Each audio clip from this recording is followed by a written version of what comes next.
Thanks for tuning into Heirs TV. To your benefit. The people working under you, they're to your benefit for you to get your promotion. So you can care less about them. Matter of fact, you're not sensitive to them at all. You just like, do what you need to do so I get this promotion. Make me look good. You know what I'm saying? Sometimes it's ministry and leaders. It's not about, it's about you. Yeah, I just need all y'all to cheer me on when I do good so I feel sweet. See, it's all about you. You know, a lot of times children treat their parents like that. Listen, just make sure when it's time for me to get that tablet or get my PlayStation or get what I need, you give me what I need. Because little children like that, right? They don't think about nobody else. So we're supposed to be grown to a point where we start to consider our audience. People that freelance are limited in their focus. They consider everything instead of the only thing. See, that's being locked in. So if I'm locked in and I commit to something for God, no matter what comes at me, I've already committed. So I've committed to, I remember when I first committed to ministry and I kept getting all these offers for jobs. And I was like, and one guy, he sat me down because I ministered to him and he ended up prospering in the business and things of that nature. He said, man, I just want to help you, man. You ministered to me. This is what I do. And this is how you could do it too. I just want to be a blessing to you. I said, you know, that sounds like a great idea, but that's not what God told me to do. And he just looked at me like, why wouldn't you take advantage of this? Then I had another guy minister to him. He said, man, all I know is the Lord told me to go tell it. You're going to know who I'm talking about. But this is a true story, right? All right, so and so when he told me it, what the Lord told him, great idea. It was working for him. He benefited from it. Might still benefit from this particular business. But what I told him was, I said, that just doesn't sit right with my spirit. Because that's not what I had committed to. See, once I commit, anything that's compromised from that commitment is going to be uneasy. I'm not going to have a peace. I'm only going to have a peace with what I locked into. All right, so see, God's man and woman must make disciplined decisions, not emotional decisions. Disciplined decisions, not emotional. Disciplined decisions may not feel good, they might not be comfortable, but it's best for you. I remember Jim Jackson played in the NBA, played for Ohio State University in the NBA. He used to get up every morning and run to school. Now, the interesting thing is, everybody wasn't running to school. Guess what? Everybody didn't go to the NBA either. It was uncomfortable. People might have talked about him. A couple of times he might have came in humming. You know, but he didn't care less what everybody was thinking. I'm trying to go to the NBA. I'm not trying to be cute. I'm not trying to get a lot of sleep.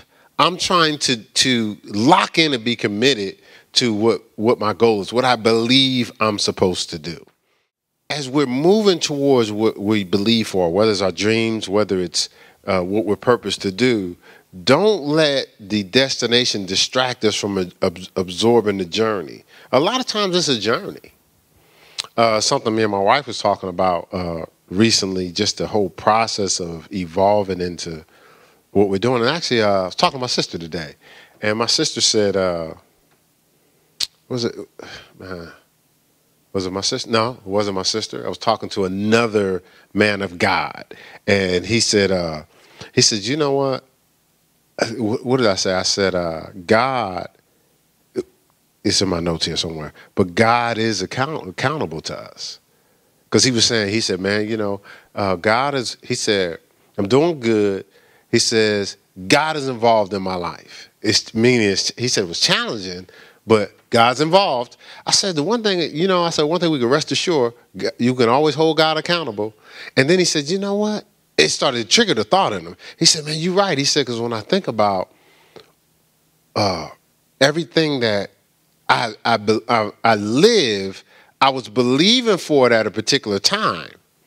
He says, and as I was believing for it at a particular time, he says, as I was believing for it at a particular time, he said that it took a while to happen. It was a journey. So he says he was locked up for a while. And so while he was locked up, he said, well, God, you know, I want you in my life. I want a happy family. You know, I want to live in a wonderful home. He says, I just want my life to change. He says, I lived that life now. And he says, and I realized it was a process. but I'm here. Then he said, when you look at your life, God told you, well, he said 10 years, it was like 16 years before I started pastoring. He said, God told you 16 years before, but there was a journey for you to get to where you're at. He says, but God was faithful through the whole process. And it's true, but I had to be consistent regardless of, as you're growing, God tells you, well, God told me in 1994 I was going to pastor. All right, so in 1994, I wasn't a pastor. I wasn't even a minister in 1994. And so I wasn't ordained or anything. And so 4 years later, I get hired at a church. I get hired to work for a church, but I wasn't ordained. There was other people that were ordained. They were elders. I got hired. All right, so now I'm working for a church as a minister, but since I'm not ordained, people, kind of use that angle. Like, so people will call in, can I speak to Minister Keith? We don't call him that. Somebody was just one time person answered the phone. So, I talked to the person. I said, well, that's what I am. I said, so I don't go around promoting it, but I'm not going to deny it either. So what I'm supposed to do, say, don't call me? I said, that doesn't make sense. And I said, well, I thought we were family. I would figure you would be in agreement too. And the person said, no, that's not, I didn't mean no ill intent. But the point is, so I had to deal with the controversy. Still stay sustained. Then different men of God would come to the church. Some would shut down their ministries and start all over at our church. And so the pastor was like, okay, one time I was like, okay, this person right here, this is the first person we're going to send out. And then another person, we're going to be here for 6 months, we're going to send them out. Then another person, well, we're going to work with them for about a year, we're going to send them out. Never said Keith, but what did God say? Now, private conversations, we talked about pastoring, but publicly, I wasn't getting the endorsements. So I had to weather through, what did God say? No matter how it looked, what does God say? And so there wasn't clear, just graduated from seminary. Cool. The next step, I sign on to a church, and I'm an associate.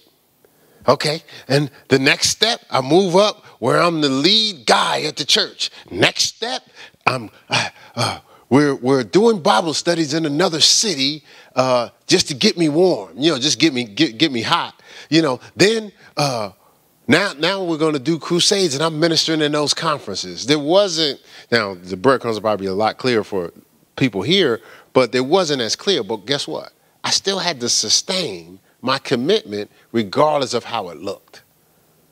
See, I had to be a rocket, not a roller coaster. I couldn't just keep fluctuating up and down based on the circumstances. The circumstances not favorable, babe, well, this whole pastor thing is overrated.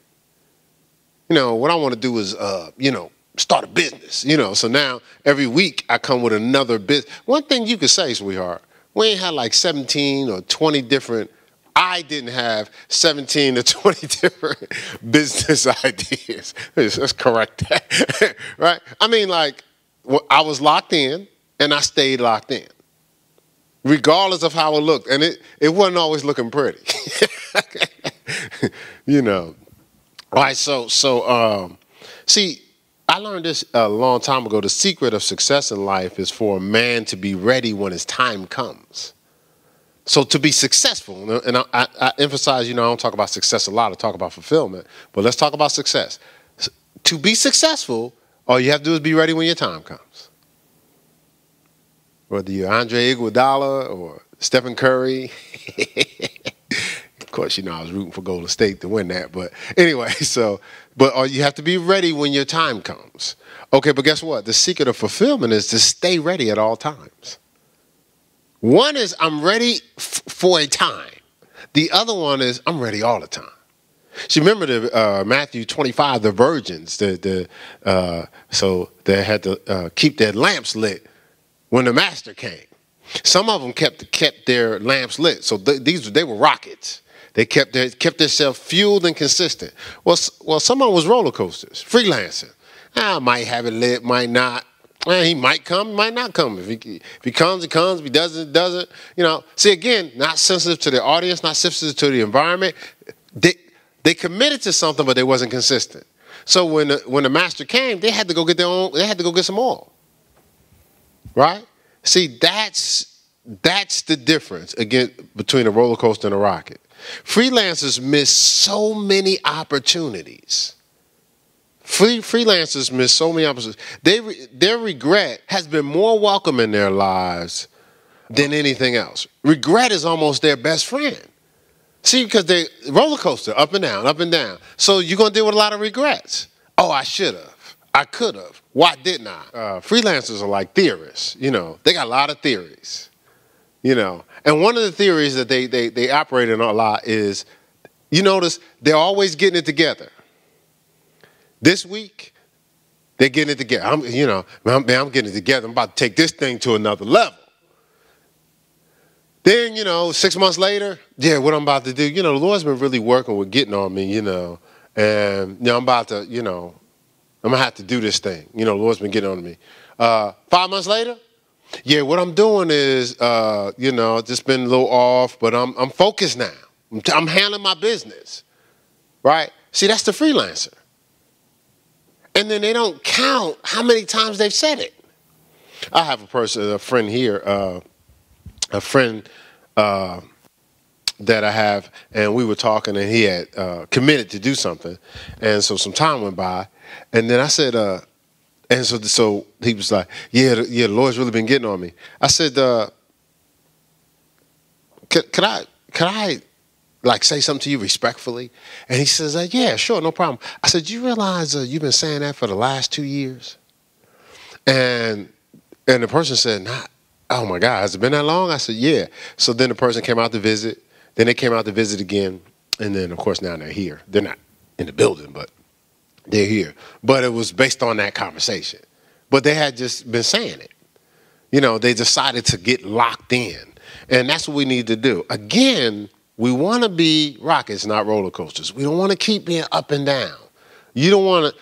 Regret shouldn't be your friend. Regret should have no place in your life. Regret come to your door. Hey, I'm here for the job. Yeah. I heard you committed to something else that you dropped off on. Yes, I figured, I saw that there was an employment opportunity here. Yeah, they say you always hiring. Right? No. Regret should be like, nah, man, don't even go over there, man. They always have a hiring freeze. They're never, you can never get a job over there. See, for the person that's a rocket, regret never gets a job. For the person that's a roller coaster, regret's rolling up on you like it ain't nothing. Like was UPS, how because they work you so hard. They say the turnover rate is high. Or actually, we worked in corrections. The turnover rate was high because people couldn't deal with them crazy kids. Or the kids that were called crazy. They weren't crazy kids. Well, it's a relative statement.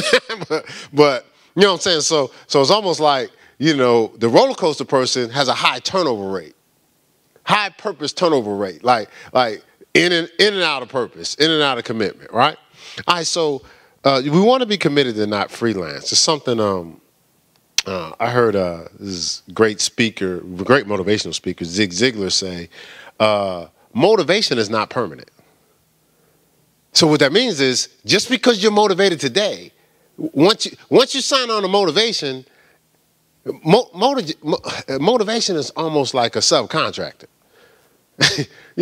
You got to keep paying the subcontractor to keep him to work. Because otherwise, he's going to leave you. Motivation doesn't just sign on and say, no, this is a guaranteed contract. I'm in it for the long haul. No, you have to do something. Thanks for tuning into Heirs TV.